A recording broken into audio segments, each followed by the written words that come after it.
1997년 3월 26일 미국 캘리포니아 샌디에이고. 평화롭기만 했던 고급 주택가에 정적이 흘렀습니다. 그리고 한 저택의 문이 열리자마자 현장은 충격에 휩싸였어요. 그곳에서 무려 39구의 시신이 발견되었기 때문입니다. 시신들은 나란히 침대 위에 가지런히 누워 있었어요. 검은 셔츠, 검은 트레이닝 바지, 그리고 새것 같은 나이키 운동화. 몸 위에는 보라색 천이 덮여 있었습니다. 경찰은 그들의 주머니에서 똑같은 물건들을 찾아냈어요. 5달러 지폐 한 장과 75센트 동전. 왜 하필 5달러 75센트였을까요? 이 금액은 그들이 떠나려 했던 다른 세계로 가기 위한 티켓 값이라고 믿었습니다. 지구를 벗어나 UFO를 타고 더 높은 차원으로 올라가려 했던 거예요. 39명이 그것도 같은 방법으로 죽음을 택한 이유가 바로 여기에 있습니다. 그들은 단순히 목숨을 끊은 게 아니었죠. 그들에게 이 죽음은 승천이었습니다. 지구라는 썩은 껍데기를 벗고 새로운 세계로 나아가는 과정이라 여겼어요. 이 사건은 단순한 집단 자살이 아니었습니다. 사이비 종교 헤븐스 게이트의 극단적인 믿음이 만든 비극이었죠. 보라색 천, 5달러 75센트, 그리고 나이키 운동화가 가리키는 진실은 무엇이었을까요? 그리고 무엇이 이들을 죽음으로 이끌었을까요? 이 비극의 시작은 아주 작은 만남에서부터 시작되었습니다. 텍사스주 휴스턴에서 마샬 에프라이트는 간호사 보니 네틀스를 만났어요. 그들의 만남은 우연 같았지만 결국 이 두 사람은 위험한 동반자가 됩니다. 마샬 에프라이트는 평범한 삶과는 거리가 멀었어요. 그는 한때 대학에서 음악을 가르쳤던 교수였어요. 하지만 학생과의 부적절한 관계가 밝혀지면서 모든 걸 잃게 됩니다. 직업도, 가족도, 명예도 잃고 방황하던 그때 그는 보니 네틀스를 만났죠. 보니 네틀스는 독특한 세계관을 가진 사람이었어요. 간호사였던 그녀는 점성술과 종교적 예언에 깊이 빠져 있었어요. 그녀는 자신이 신비한 영적 메시지를 받는다고 믿고 있었습니다. 이 두 사람은 빠르게 가까워졌고 곧 서로를 운명적인 존재라고 확신했죠. 그들은 자신들이 요한계시록에 나오는 두 증인이라고 주장했습니다. 즉, 신이 선택한 예언자라는 거예요. 더 충격적인 건 그들이 이 세상을 떠나 UFO를 타고 더 높은 차원으로 가야 한다고 믿었다는 겁니다. 이 기이한 믿음은 마샬과 보니의 신념을 강화시켰죠. 그들의 신념은 기독교적 세계관과 과학적인 환상을 결합한 독특한 것이었어요. 지구는 썩어가는 공간이고 선택받은 자만이 구원받을 수 있다고 주장했어요. 구원의 방식은 간단했습니다. 육체를 버리고 영혼이 다음 단계로 올라가는 것. 이를 위해선 UFO가 필요하다고 말했죠. 본인은 에프라이트에게 자신이 우주의 메시지를 받았다고 말했습니다. 에프라이트는 이 말을 그대로 믿었고 자신이 더 높은 존재로 선택받았다고 확신했어요. 그들의 종교는 점점 더 기묘한 형태로 변해갔고 이 믿음은 결국 비극적인 결말로 향하게 됩니다. 마샬과 보니는 어떻게 사람들을 끌어들였을까요? 그리고 그들의 기이한 믿음은 어떻게 이렇게 많은 사람을 파멸로 이끌었을까요? 이제 이 비극적인 여정의 시작을 더 깊이 들여다보도록 하겠습니다. 헤븐즈 게이트. 이 기묘한 이름은 단순한 종교 이름이 아니었어요. 이 뒤에는 광기와 집착 그리고 통제된 삶이 있었어요. 처음부터 이들은 평범한 방식으로 신도를 모은 게 아니었습니다. 1970년대는 UFO와 외계 생명체에 대한 관심이 높았던 시기였죠. 에프라이트와 네틀스는 이 흐름을 교묘히 이용했습니다. 그들은 우리랑 함께하면 우주로 승천할 수 있어 라고 주장했어요. 강연장을 돌며 사람들에게 외계인과의 교감을 약속했습니다. 또한 광고를 내고 소규모 모임을 열어 흥미를 자극시켰어요. 지구를 떠나 새로운 삶을 시작하라. 이런 메시지가 핵심이었죠. 특히 당시 사회에서 소외된 사람들을 주로 겨냥했습니다. 가족과 단절된 사람들, 불안정한 삶을 사는 사람들. 이들은 헤븐즈 게이트에서 위안을 찾으려 했어요. 자신들의 삶을 통째로 포기하게 되는지도 모르는 채 말이죠.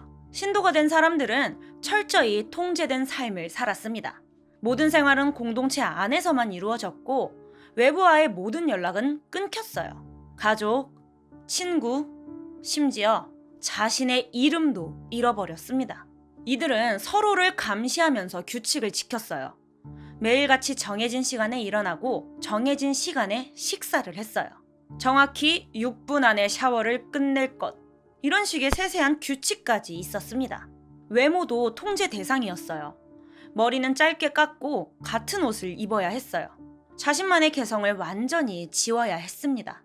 마치 공장에서 찍어낸 사람들 같았죠. 하지만 여기에서 끝이 아니었습니다. 이들의 금욕 생활은 상상을 초월했어요. 애플라이트는 남성 신도들에게 거세 수술을 권했습니다. 육체적 욕망은 승천의 걸림돌입니다. 이 말을 믿은 8명의 남성 신도는 실제로 거세를 받았어요. 처음엔 공동체 안에서 직접 수술을 시도했습니다. 하지만 실패로 끝났고 이후 멕시코 병원에서 수술을 받게 되죠. 이 극단적인 통제는 전부 신념을 위한 것이라 했습니다. 하지만 그 속에는 애플라이트의 광적인 집착과 공포가 숨어 있었어요.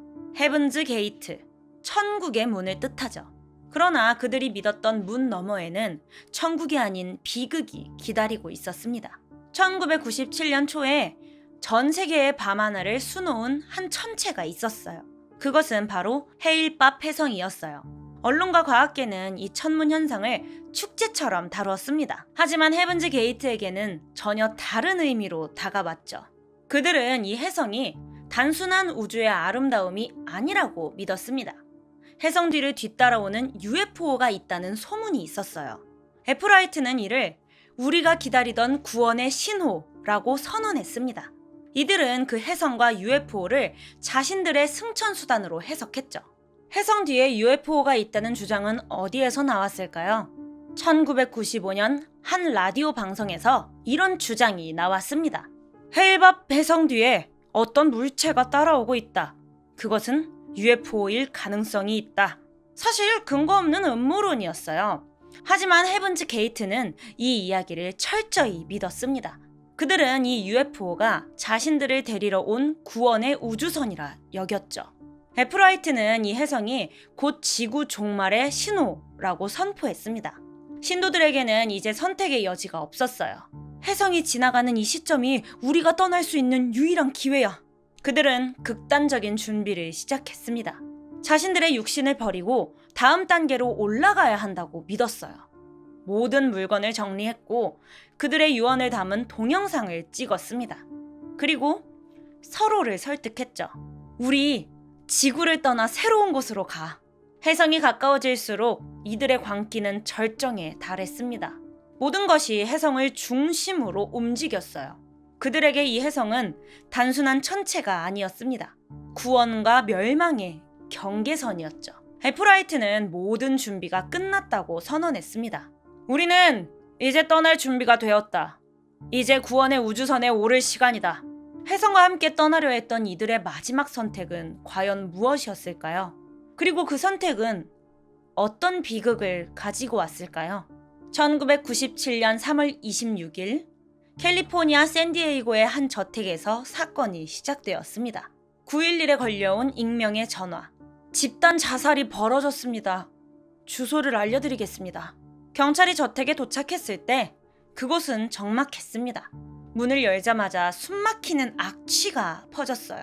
안으로 들어가자 침대 위에 누운 39구의 시신이 보였습니다. 모두 똑같이 검은 옷과 나이키 운동화를 신고 있었고 몸 위에는 보라색 천으로 덮여 있었어요.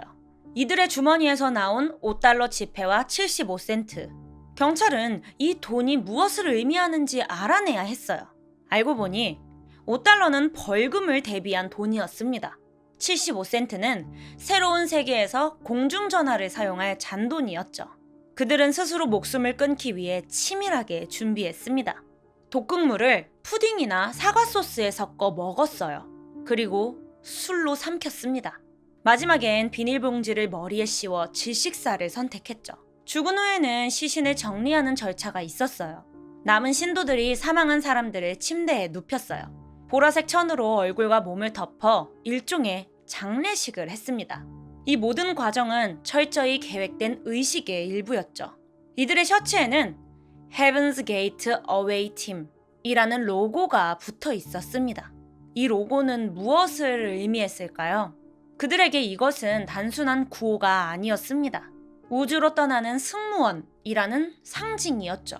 우리는 이 세상을 떠나 더 높은 차원으로 이동한다 라는 믿음의 표시였습니다.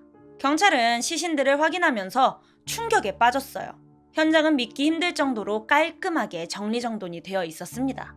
모든 침대는 정돈이 돼 있었고 신도들은 마치 잠이 든 것처럼 보였어요. 하지만 그 배경에는 끔찍한 광기와 통제가 숨어 있었죠. 헤븐즈 게이트의 이 극단적인 선택은 단순한 죽음이 아니었습니다. 그들에게 이 죽음은 구원의 순간이자 승천의 과정이었어요. 사건은 미국 전역을 뒤흔들었습니다. 언론은 이 비극을 앞다투어 보도했어요. 우주로 떠난 사이비 집단이라는 제목이 헤드라인을 장식했습니다. 사람들은 충격과 공포 속에서 이 사건의 진실을 파헤치려 했죠. 전문가들은 사이비 종교의 위험성을 경고했습니다. 헤븐즈 게이트는 외부와 단절된 채 극단적인 신념으로 이어진 집단입니다. 그들의 폐쇄성과 교주의 통제력은 전형적인 사이비 종교의 특징이었죠. 하지만 사건의 여파는 여기에서 끝나지 않습니다. 사건 이후 잔존 신도들 사이에서 비극은 계속되었어요. 1997년 5월 2명의 잔존 신도가 같은 방법으로 스스로 목숨을 끊었습니다. 그들은 헤븐즈 게이트의 사상을 따랐고 우리가 뒤따라간다 라는 메모를 남겼죠. 1998년에도 한 명이 추가로 사망하며 여파는 끊이지 않았습니다. 경찰과 전문가들은 잔존 신도들을 감시하기 시작했어요. 이들의 행동을 막으려 했지만 모든 비극을 예방할 수는 없었어요. 놀랍게도 헤븐즈 게이트의 웹사이트는 아직도 존재합니다. 남아있는 소수의 신도들이 관리를 하며 그들의 메시지를 전하고 있어요. 이 웹사이트는 과거의 비극을 그대로 보여주는 증거로 남아 있습니다. 헤븐즈 게이트. 그들은 자신들이 혜성과 함께 떠났다고 믿었어요. 그들에게 이 선택은 구원이었고 승천이었죠. 하지만 현실은 너무나도 참혹했습니다. 경찰이 발견한 것은 39구의 시신, 그리고 그들이 남긴 마지막 흔적들이었어요. 헤븐즈 게이트의 신도들은 떠나기 전 우리에게 마지막 메시지를 남겼습니다. 우리는 이 육신을 버리고 새로운 세계로 간다. 이 메시지는 단순한 환상이었을까요? 아니면 그들이 믿었던 진실일까요? 지금 구독하지 않으면 더 중요한 사건들을 놓칠지도 몰라요. 바로 구독하고 확인하세요.